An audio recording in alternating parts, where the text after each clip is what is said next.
مرجل عیون کی فتح کے بعد صلاح الدین ایوبی تیز رفتاری کے ساتھ قلعہ یعقوب کی طرف بڑھا۔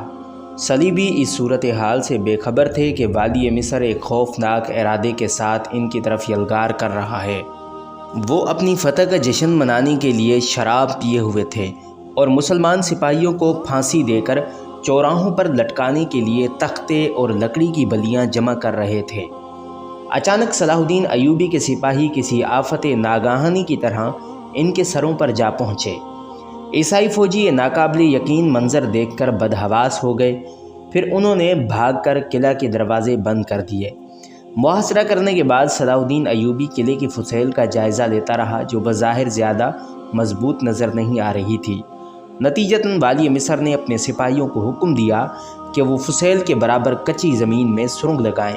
پھر جب سرنگ لگائی جا چکی تو والی مصر نے سرنگ میں لکڑیاں بھرنے کا حکم دیا۔ عیسائیوں نے جو تختے اور بلیاں مسلمان سپاہیوں کے لیے تیار کیے تھے، انہیں کاٹ کر کھودی ہوئی سرنگ میں بھر دیا گیا۔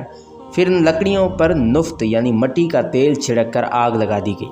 2 دن تک شعلے بھڑکتے رہے مگر قلعہ یعقوب کی فسیل کو ذرا بھی نقصان نہیں پہنچ سکا۔ صلاح الدین ایوبی کے لیے یہ لمحہ بڑا فکر مند تھا، کیونکہ شاہ یروشلم بھی اپنی منتشر فوجوں کو جمع کر کے قلعہ یعقوب کی طرف بڑھ رہا تھا۔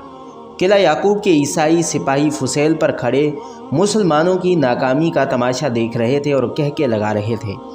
صلاح الدین ایوبی نے صلیبیوں کے استہزائی عمل پر ذرا بھی توجہ نہیں دی۔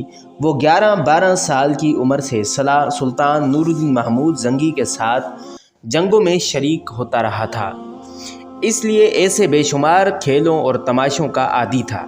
صلاح الدین ایوبی نے فوری طور پر اپنے ان فوجی ماہرین سے مشورہ کیا جو قلعوں اور فسیلوں کی تعمیرات کا وسیع علم رکھتے تھے۔ بہت غور و فکر کے بعد ایک ایسے ہی ماہر نے اپنی رائے پیش کرتے ہوئے کہا، امیر محترم، میرا خیال ہے کہ فسیل کی بنیاد ہمارے اندازے سے بہت زیادہ گہری ہے۔ اگر ہم سرنگ کی مزید کھدائی کریں تو انشاءاللہ ہمیں اپنے مقصد میں کامیابی حاصل ہو جائے گی۔ اس کے ساتھ ہی اس ماہر نے والی مصر کو یہ تدبیر بھی بتائی کہ سرنگ میں لگائی ہوئی آگ بجھا دی جائے، پھر بجھی ہوئی لکڑیاں نکال کر سرنگ کو پانی سے بھر دیا جائے۔